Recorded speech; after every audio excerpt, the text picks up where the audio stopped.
చిన్నత్త, ఇష్టం అనేది మనం కల్పించిన వాతావరణాన్ని బట్టి వస్తుంది. ఒక సంతోషకరమైన పండుగ వాతావరణాన్ని క్రియేట్ చేస్తే ఎవరైనా బాధల నుంచి బయటికి వస్తారు. మనకి తను సంతోషంగా ఉండడం ముఖ్యం, మిగిలినవి ముఖ్యం కాదు. నేను చెప్పానని కాదు, మీరందరూ ఒకసారి ఆలోచించండి.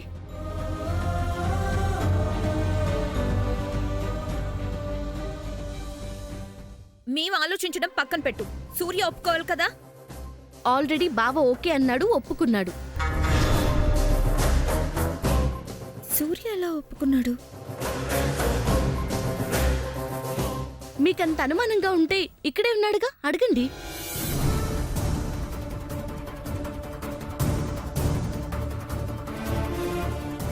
అవును, ఒప్పుకున్నాను.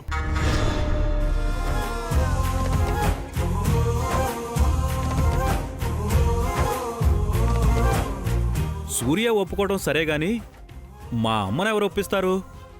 మీరు ఒప్పుకుంటే ఏంటి ఎలా అన్నది చెప్తాను.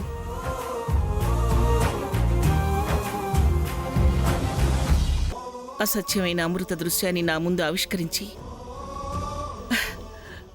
మాయ చేసి నన్ను కట్టిపడేశాడండి వాడు. ఏమండి, వాడివన్నీ మీ పోలికలే. మీలాగనే వాడు ఆలోచిస్తాడు.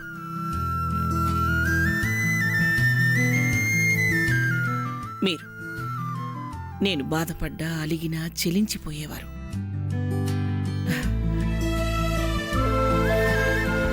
నీ మనసు సంతోషంగా ఉన్నప్పుడే మన ఇల్లు సంతోషంగా ఉంటుందని నాతో ఎప్పుడూ అంటుండేవారు. నా కళ్ళల్లో కన్నీటి ఛాయలే కనపడకుండా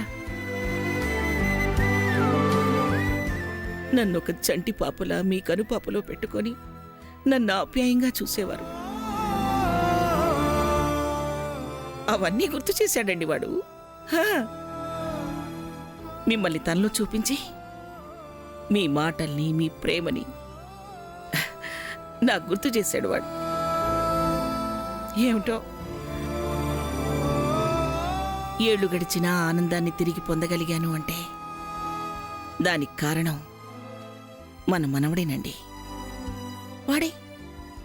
వాడి తెలివి గమనించారా? నేరుగా నన్ను పుట్టినరోజు చేసుకోమని అడగకుండా మీలా వేషం కట్టి నన్ను బతిమలాడుతున్నాడు.